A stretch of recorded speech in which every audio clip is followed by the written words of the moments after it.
जय हिंद दोस्तों। Israel, Saudi अरब, Pakistan, south Africa, Oman और बोत्सवाना जैसे देश पहले से ही वाटर क्राइसिस से जूझ रहे हैं। अब हमारा देश भी वाटर क्राइसिस की ओर तेजी से बढ़ रहा है। अभी कर्नाटक के डिप्टी सीएम डीके शिवकुमार के बेंगलुरु स्थित घर का बोरवेल सूख चुका है। मुख्यमंत्री सिद्धारमैया के आवास पर भी पानी का टैंकर जाते देखा गया है। सरकार में सबसे उच्च पद पर बैठे दोनों नेताओं का हाल देखकर शहर के आम लोगों की मुश्किलों का अंदाजा लगाना बेहद आसान है। अभी गर्मी का मौसम शुरू भी नहीं हुआ है और देश के आईटी हब बेंगलुरु के 40% बोरवेल सूख चुके हैं। ग्राउंड वाटर 1800 फीट नीचे चला गया है। पानी के टैंकर्स के दाम 2 गुने हो गए हैं, वो भी बड़ी मुश्किलों के बाद मिल पा रहे हैं। बेंगलुरु ने अपने 500 सालों के इतिहास में पीने के पानी का इतना बड़ा संकट कभी नहीं झेला। क्या बेंगलुरु केपटाउन की तरह डे 0 पर पहुंचने वाला है? क्या रीजंस हैं बेंगलुरु वाटर क्राइसिस के? और आने वाले दिनों में भारत के कौन कौन से शहर पीने के पानी को तरसने वाले हैं? आइए जानते हैं आज के इस वीडियो में। नलों पर पानी बचाने वाले उपकरण लगाने से लेकर हाथ और बर्तन धोने के लिए कैन का इस्तेमाल कर रहे हैं। कई हाउसिंग सोसाइटी ने सुबह और शाम को 4 घंटे तक पानी की सप्लाई बंद कर दी है। बेंगलुरु वाटर सप्लाई बोर्ड ने पीने के पानी का स्विमिंग पूल में इस्तेमाल करने पर बैन लगा दिया है। बोर्ड ने कहा कि नियम का पालन नहीं करने पर 5000 रुपए का जुर्माना लगेगा। इससे पहले पीने लायक पानी का इस्तेमाल कार धोने, कपड़े धोने या पौधों में भी डालने पर प्रतिबंध लगा दिया गया है। इसे न मानने पर 5000 रुपए जुर्माने का प्रावधान है।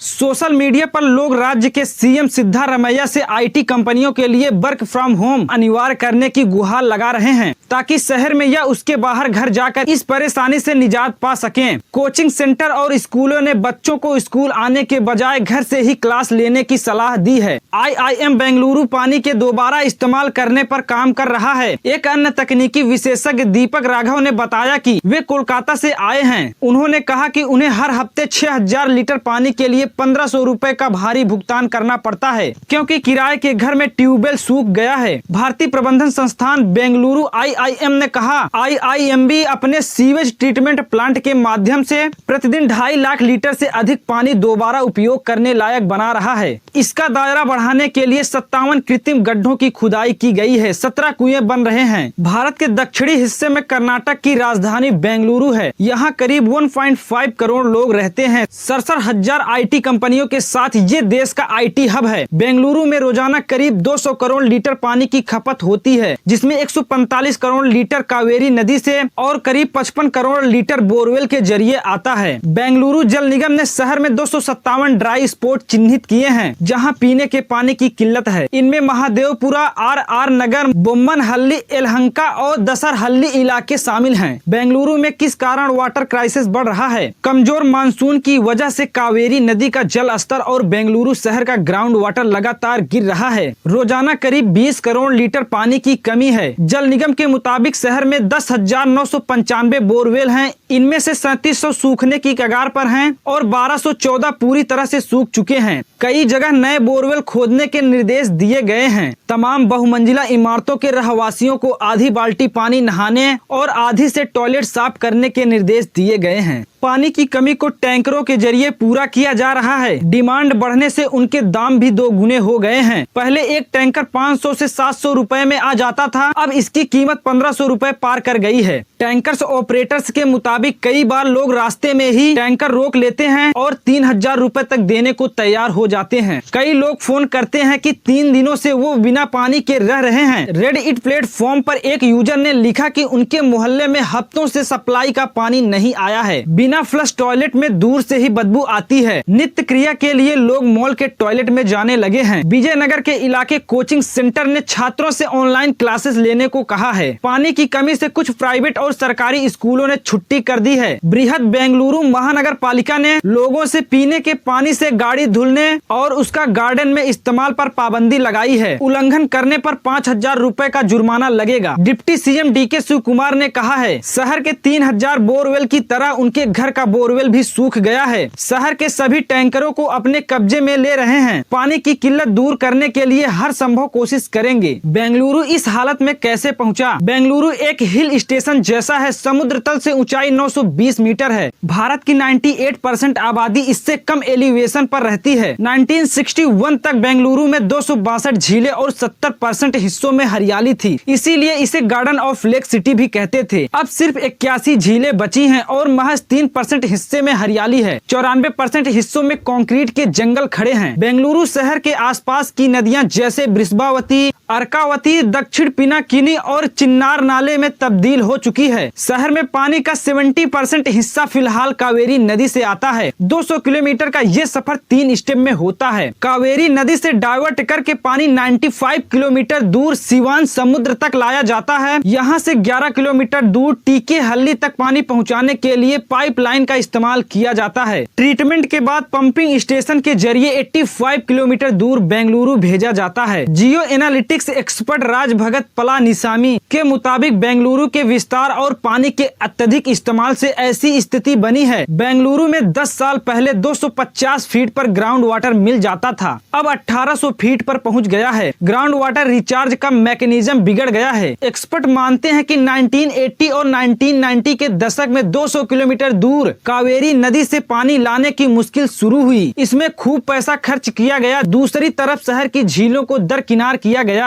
इन पर बिल्डर ने इमारतें बना दी या प्रदूषित हो गयी। बेंगलुरु के जल संकट का भविष्य। बेंगलुरु महानगर पालिका के चीफ कमिश्नर तुषार गिरिनाथ के मुताबिक अप्रैल 2024 से कावेरी परियोजना के चरण 5 की शुरुआत हो रही है, जिसमें रोजाना 5 से 10 करोड़ लीटर पानी की पंपिंग शुरू होगी। धीरे धीरे इसे बढ़ाकर 30 करोड़ और फिर 75 करोड़ लीटर तक ले जाया जाएगा। एक्सपर्ट मानते हैं कि अगले 3 महीनों में मानसून आने वाला है और कावेरी परियोजना के 5वें चरण की शुरुआत से इस जल संकट का निपटारा हो जाएगा। लेकिन ये लॉन्ग टर्म सॉल्यूशन नहीं है। जितनी तेजी से शहर का विस्तार हो रहा है, 2029 तक ये परियोजना भी नाकाम हो जाएगी। दक्षिण अफ्रीका का केप टाउन 0 डे में पहुंचने वाला दुनिया का पहला शहर है। वहां पीने का पानी लगभग खत्म होने वाला है। केप टाउन ने 1990 के दशक से ग्लोबल रियल एस्टेट में उछाल लाने की कोशिश में अपने सभी जल निकायों और वेललैंड्स को नष्ट कर दिया है। केप टाउन पूरी तरह से सैकड़ों किलोमीटर दूर एक नदी के ट्रीटमेंट वाटर पर निर्भर हो गया है। साल दर साल सूखे से नदियों में भी पानी कम हो रहा है। कई एक्सपर्ट मानते हैं कि बेंगलुरु भी केप टाउन के रास्ते पर है। 1980 से 1990 के दशक से लगातार इमारतों और आबादी बढ़ी है। झीलों को दरकिनार किया गया है और कावेरी नदी से पानी मंगवाया गया है। भारत में पीने के पानी का संकट कितना बड़ा है? पृथ्वी पर मौजूद कुल पानी का 97% समुद्रों में खारे पानी के रूप में मौजूद है। 3% फ्रेश वाटर यानी पीने योग्य पानी है। फ्रेश वाटर का 2.4% उत्तरी और दक्षिणी में ग्लेशियर के रूप में सिक्योर्ड है। बाकी बचे सिर्फ 0.6% पानी से दुनिया की प्यास बुझ रही है। भारत में दुनिया की 18% आबादी रहती है, लेकिन दुनिया में मौजूद पीने का पानी सिर्फ 4% ही यहाँ मौजूद है। दुनिया में भूमिगत जल का सबसे ज्यादा इस्तेमाल भारत करता है। 19% भूमिगत जल खेती के लिए निकाला जाता है। संयुक्त राष्ट्र की रिपोर्ट के मुताबिक 2025 तक भारत भूजल जोखिम के चरम बिंदु तक पहुँच जाएगा। जहाँ सऊदी अरब जैसे देश खड़े हैं, भारत में अभी से 76% लोग गंभीर जल संकट से गुजर रहे हैं। 2019 तक ग्रामीण भारत के सिर्फ 17% घरों में टैप वाटर का कनेक्शन है। भारत के 700 जिलों में करीब 40% भूमिगत जल गंभीर स्तर पर पहुंच चुका है। 21 शहरों का ग्राउंड वाटर खत्म होने वाला है। भारत सरकार के थिंक टैंक नीति आयोग ने 2018 में 10 राज्यों के 21 शहर चिन्हित किए थे, जहां जल्द ही पानी का संकट खड़ा हो सकता है। 2030 तक डिमांड से आधी रह जाएगी पानी की सप्लाई। अगर हम 2008 का आंकड़ा देखें तो डिमांड है 634 बिलियन क्यूब मीटर और सप्लाई है 650 बिलियन क्यूब मीटर। अगर हम 2030 तक पानी का डिमांड देखें तो 1498 बिलियन क्यूब मीटर है और सप्लाई है 744 बिलियन क्यूब मीटर। 2030 तक 40% आबादी के पास पीने के पानी की पहुंच नहीं होगी। पानी की समस्या की वजह से 2050 तक भारत को जीडीपी का 6% नुकसान होगा। भारत में हरित क्रांति और उदारीकरण के बाद लोगों की आय बढ़ी तो खान पान के तरीके भी बदले। इससे पहले के मुकाबले ज्यादा पानी खर्च होने लगा। शहरीकरण ने जमीन की सतह पर कंक्रीट की चादर बना दी। इससे बारिश का पानी जमीन में जाने की बजाय बेवजह बह जाने लगा।